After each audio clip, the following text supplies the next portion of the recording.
Assalamu alaikum, good afternoon, good day, whatever time you're watching this video at. I'm making this video because the Zoom session didn't go quite to plan. It's a shame. Some people were saying they couldn't join.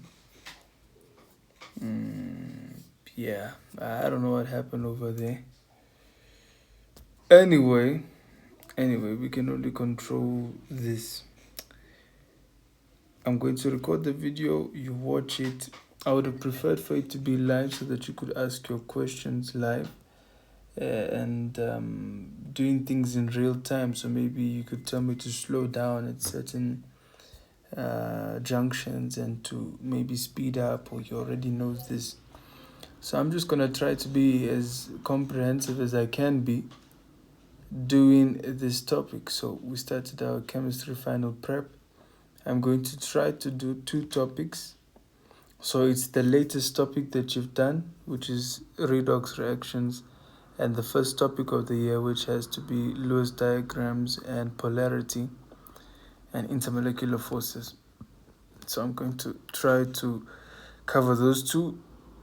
This will probably be done in a series of videos. So I'm not going to make it one long video. I'm going to try to make it one short 10-minute video so that it's more digestible, inshallah.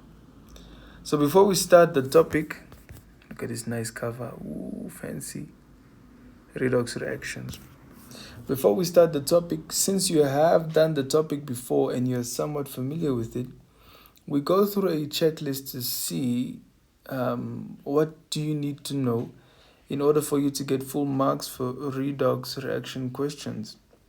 So this checklist is quite comprehensive, at least to my knowledge. I hope I haven't missed out anything because I just wrote this off the cuff.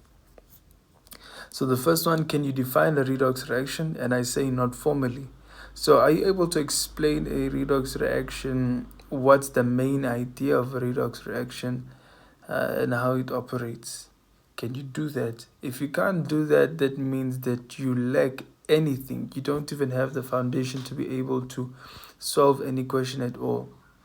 The next question, are you able to determine if any reaction is a redox reaction or not? That's also very important. The third question, can you tell which reagent has been oxidized and which reagent has been reduced? The fourth question, can you write down half reactions? So a oxidation half reaction and a reduction half reaction. Can you write down a net ionic reaction? So net ionic meaning both the oxidation half reaction and reduction half reaction together. Next, these are the more specific, like more advanced stuff. Do you understand the concept behind reducing agents or oxidizing agents? Do you understand the concept behind them? And the ones that I wrote in red are the ones that normally people do get very confused with. Do you know the difference between the wording reducing and reduced? And do you know the difference between the wording oxidizing and oxidized? And then the last one, which is very optional, you don't need to know this at least now, is can you interpret a reduction potential table, which is normally given at the back of your exam question paper. So I'd like you to pause this and really have some sort of self-reflection and see, can I answer these questions? Do I know the answers to these questions that I put here, to this checklist? Can I tick everything on this checklist? If not, if you can tick at least the first few, maybe the first 5 until net ionic reactions, that means that you have enough for you to maybe get 6 out of 8, because these questions are normally out of 8 marks. You can see I have them here. Well, this one is out of 13. So 13 or 9 or 8, you'd be able to get at least 40% right, or let's say 40 to 60% right. But the other 30 to 40%, It comes from you knowing the real specific and more intimate and more advanced concepts. So I'm going to go through all of these checklists if you don't know them quickly, and if you do, I'm going to affirm what you already know. Can you define a redox reaction in a non-formal way? Can you define it? Yes, I can. Obviously, I can. I'm the teacher. So it is the transfer of electrons. Transfer of electrons. Very simply put, and you can see I can just explain it in 3 words. So when I say transfer, I mean that something is receiving. Let's not talk about it in that way. When I say transfer, it means that something is donating or giving away electrons, and something is receiving electrons. It's better I do it like that. So something is losing and something is gaining electrons. So in fact, let's do this on the next page.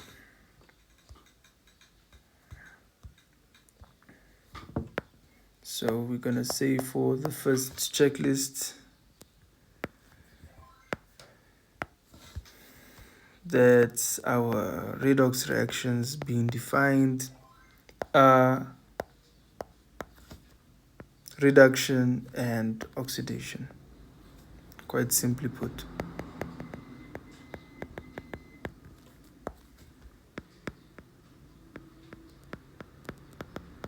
And it is the transfer of electrons. So as we were saying before, it means we are either gaining electrons or we are losing electrons. So this transfer of electrons that happens from reactants to products, it tells us that this is a redox reaction. So as I said, how do I define it? Transfer of electrons. The next thing to deal with is after, are you able to determine if a reaction, if any reaction is a redox or not? You would say, I would say yes. And you tell me, how would I do that? I would track the movement of electrons. So by tracking, let me write it like that. By tracking the movement of electrons, you'd be able to deduce or say or determine if this reaction is a redox reaction. So by tracking the movement of electrons. This is very different to acid-base reactions. In acid-base reactions, you are concerned with the tracking the movement of the hydrogen of the H+, and if something was receiving a hydrogen or H+, then you know that that was the base. And if something lost a hydrogen H+, you knew that this was the acid. So in acid-base reactions, you are concerned with or focused on the movement of H, of hydrogen ions. But here we're concerned with the movement of electrons. And you're saying that if there is a gain and loss of electrons, very simply put, then you can say that this is a redox reaction. So if electrons are lost or gained by, and it can be any, by any one substance in the reaction, then it's a redox reaction. Then it's a redox.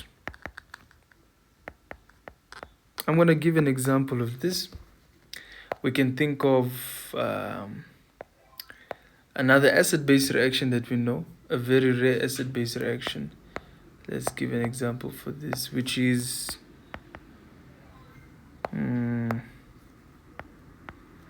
zinc chloride. Now let's say like this.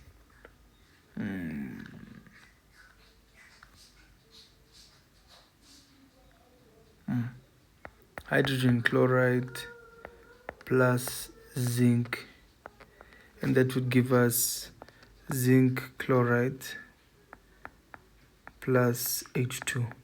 You know it's H2 because it always exists as a diatomic molecule. Hydrogen, oxygen, fluorine, most of these gases exist diatomically.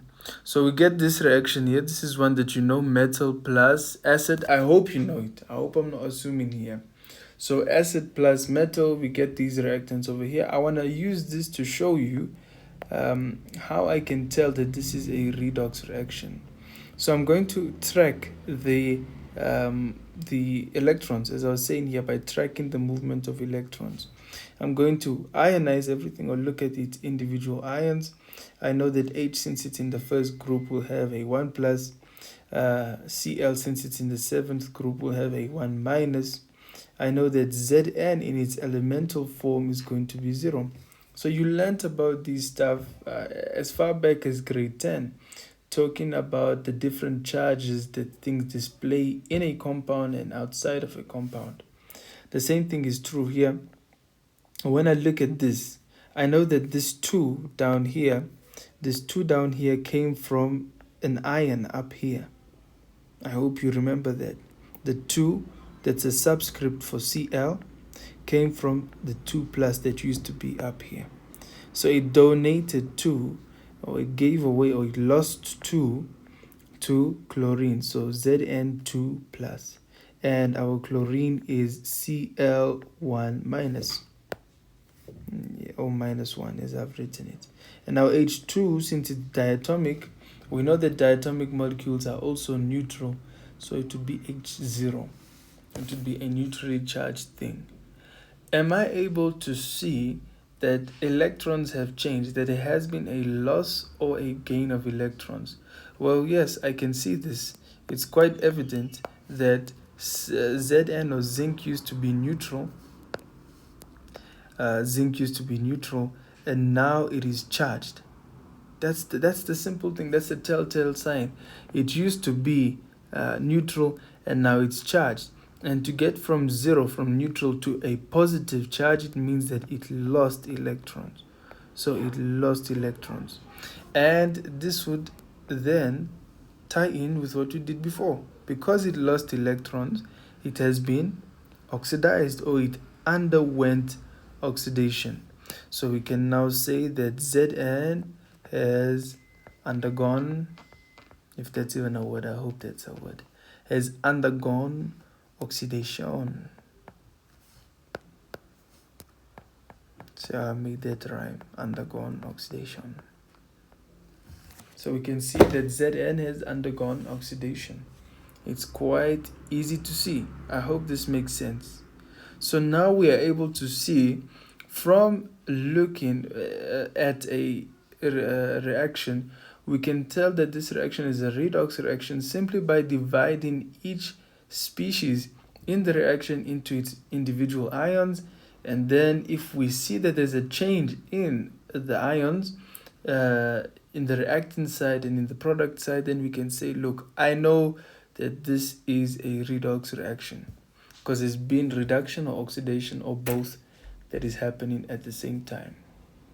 And we can even do the same thing here for hydrogen. It used to be charged 1 plus, and now it is neutral.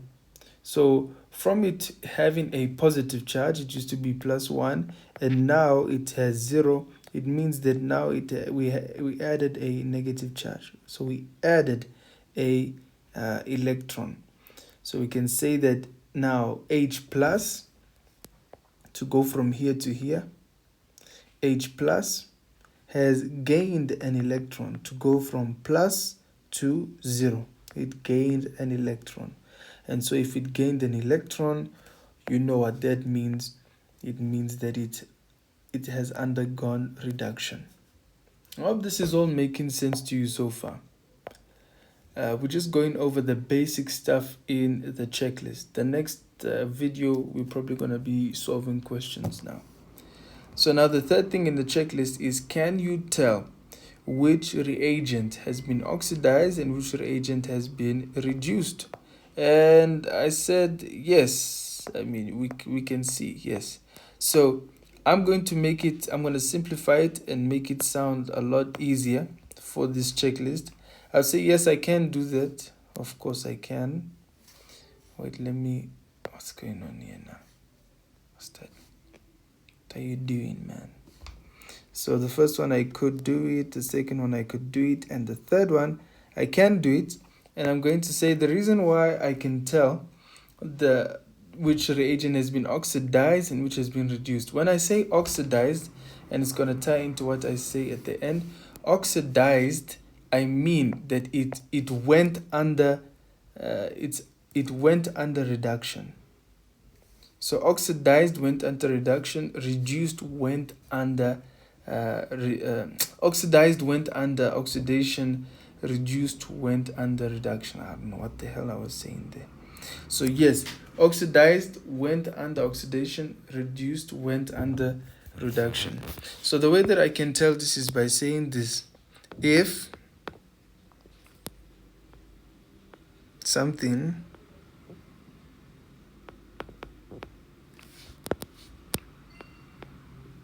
becomes more negative, it's been reduced. And if something more positive, it's been oxidized. That's quite easy, because we know that a loss of electrons makes something become more positive, and according to our definition in the first thing on the checklist, we can see that it's been oxidized. Yes, it underwent oxidation. So I'm going to put it down here and give an example from this, stemming from what we've done before. So I can see that H plus, it was H plus 1, and now it is H0, or it's just neutral. So from this to this, I can see that it gets more negative. We know that 0 is more negative than 1. It's closer to the negative side than positive 1. So it's more negative, and therefore, since it's more negative, it has been reduced. It's undergone reduction. On the other hand, when we look at zinc used to be neutral, it used to be 0, and now it is zinc 2 plus. So it's going in the reverse. It was zinc 0, and now it is zinc 2 plus. So it's getting more positive, and because it is getting more positive, we can say that it's being oxidized, or it's undergoing oxidation. I hope this makes things easy for you. So for you to determine what substance, what species in the reaction is being oxidized and is being reduced, you simply need to look at the charge and say, what's the journey that that this thing is going? Is it getting more negative or more positive? If it's getting more positive, that means it's losing electrons, oxidation. If it's getting more negative, that means it's gaining electrons, reduction. So we've dealt with that now. The next thing on our checklist, and let's finish this checklist so that we can move on. Can you write down half reactions? Now, half reactions are quite easy. Yes, I can write down half reactions, and to answer this, I'm going to say you just need to remember that reduction is gaining electrons. So if something is gaining electrons, it would be on the reactant side. And then similarly, if you're talking about oxidation, you are losing electrons. And if something is losing electrons, it would be on the product side, because you lose going that way and you gain coming this way. I don't know why I explained it like that. You can't see me, but I'll make it more clear over here.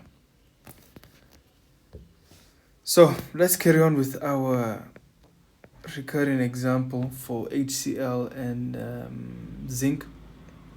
So we know now that hydrogen undergoes reduction and zinc undergoes oxidation. We know that now, and we know the reasons as to why that's happening, because one gets more negative and one gets more positive.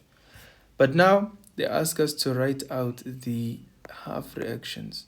So to do that, we are saying that since H has been reduced, we know that it is gaining electrons. So I would say it's going to be H1 plus,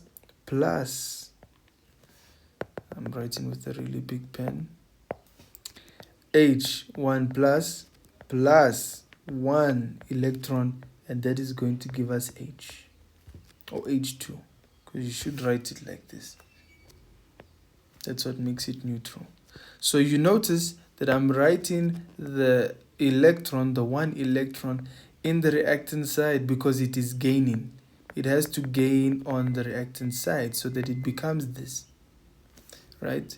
And on the other end, with zinc used to be like this, and now it is zinc 2 plus, for the simple reason that it has given away 2 electrons. So for it to go from 0 to 2, it has given away 2 electrons to become more positive. Now these stuff are stuff that we've studied before, and in grade 10, these are the stuff that we use to actually determine and navigate throughout the periodic table. These are the stuff that we've learned. So I hope this is nothing new to you. If it's new to you, have I got news for you, man. It's gonna be tough if this is new to you. But yeah, I will help you. If I feel nice, I will help you. The next question, can you write down net ionic equations? So net ionic equations are the type of equations that take away all the unnecessary stuff and only keep the things that are changing. When I say unnecessary stuff, I mean the things that are actually undergoing reduction or oxidation, minus the electrons and minus the things that don't change. I'm going to demonstrate that now. But to answer the question, yes, I am able to write down net ionic equations. I'm saying that I'm able to do this because I know it's going to be reduction plus whatever's undergoing oxidation to, whatever has been reduced form plus oxidized form. And this is minus any electrons or constants. Okay, so how do we do that? Let's use our example that we've used before. Let me put these colors here. Okay.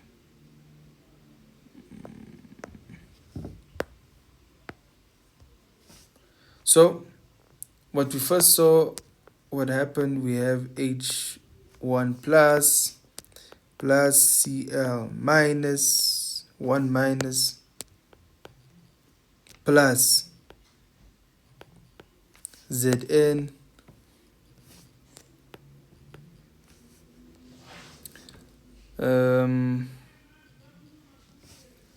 plus Zn plus Zn2 plus Cl 1 minus plus H2. And this is from our working out that we've done over here when we made all of these compounds into the individual ions. So after that, we can see we want to rule out all of the things that stay the same, the constants. And it's quite easy to see that the constants are this. Cl is the same, so we are ruling that out. What we have is we're going to use our half reactions that we have here to be able to draw out a net ionic reaction. So we're going to balance our electrons. So I'm going to say here, balance electrons. So from using our half reactions, we say Zn2 plus 2E and H plus 1 electron H2, we're going to do a balancing act with our electrons. So I have 1 electron here and 2 electrons above. So I'm going to have to multiply this by 2 so that I can balance my electrons. And now what I have from this is 2 hydrogen cation plus 2 electrons, and that would give me 2 H2. So now that you have this, now that you have the same amount on each side, we are going to equate these equations. So we're going to combine them. So I'm going to say now combine. And now when we combine, we're going to have 2H cation plus, let me just do it in one color. So we have 2H cation plus zinc plus the 2 electrons for the reduction half reaction, this one over here, is equal to or produces Zn2 plus 2 electrons, and this comes from the oxidation half reaction, this reaction here, plus, what do you were missing, this one over here. And now you can see that on both sides, on the reactant and the product side, we have 2 electrons, and now we can cancel this. And so our net ionic equation is going to be 2H plus Zn is equal to Zn2 plus 2H2. So the net ionic reaction is giving you the summary of what is going on, minus the things that stay the same. In this case, it was the Cl, the constant, the things that stay the same. They did not change the electrons that they had. There was no electron transfer, and minus the electrons. So this is the net ionic equation. We've made some good steps, some progress here. Some progress with understanding a few things. We now know what a redox reaction is, what the main idea of it is, and how we can determine if a reaction is a redox reaction. We say by tracking the movement of electrons. We can also tell which reagent has been oxidized and reduced. We look at the sign. If something gets more negative, reduction. If something gets more positive, oxidation. Then we say, can you write down half reactions? We said we can. We just need to remember that if it's a reduction, my electrons will be on the reactant side. And if it's oxidation, since I'm losing electrons, the electrons will be on the product side. Can you write down net ionic equations? I can do that. I just need to balance the electrons, take out the constants, and then cancel out my balanced electrons. That's it. You need to have the same amount of electrons on the product side as you have on the reactant side, and then the rest is finito. The next thing, I just want to touch on this a bit, and the rest we're going to do in the next video. Can you understand the concept behind reducing agents and oxidizing agents? So this is quite this is where a lot of students get lost, and after this I don't think you're gonna be from the ones who are getting lost. So point number 6. To understand reducing agents and oxidizing agents at a really good level, you need to get 2 things out of the way. You need to know 2 facts. If it's a reducing agent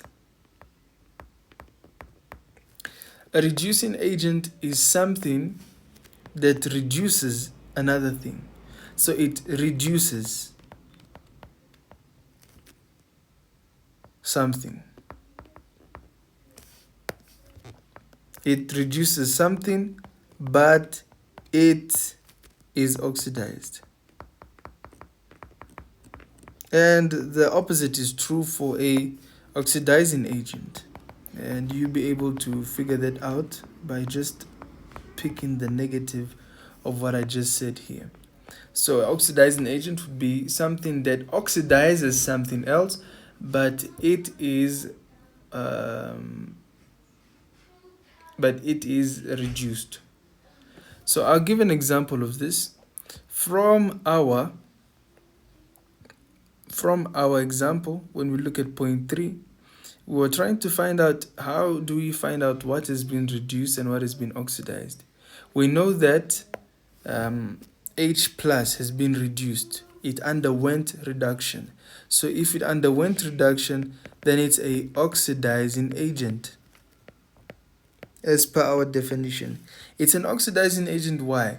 Because it underwent reduction and it causes this to oxidize. It makes this oxidize. So it oxidizes Zn. It causes Zn to lose electrons. So this is why it's a oxidizing agent. It oxidizes zinc, but itself it reduces. So it undergoes reduction by itself, but it causes zinc to oxidize. The opposite is true for zinc. Zinc is since it underwent oxidation or it is oxidized, then it is a reducing agent. It is a reducing agent because it underwent oxidation and it causes this to reduce. So it reduces H plus, but itself it is oxidizing. So it's just a thing of knowing opposites. If you know what has been reduced, then you can say, okay, if this has been reduced, it's an oxidizing agent because it causes the other one to oxidize. If you know what has been oxidized, then you say that this is causing the other to reduce, so that's why it's a reducing agent. It's quite it's not straightforward, let me not lie, but it's something that even if you don't understand, you can just say this reduces, it's oxidizing agent. This oxidizes, this is a reducing agent. The opposite, it has the opposite label. I hope this makes sense to you for the checklist. The last two are the most confusing things. I think I've already explained it by explaining the previous topics, but we're going to go through it nonetheless in the next video. In the next video, we're going to look at the reduction potential table, and then after that, we're going to start solving at least the first question, inshallah.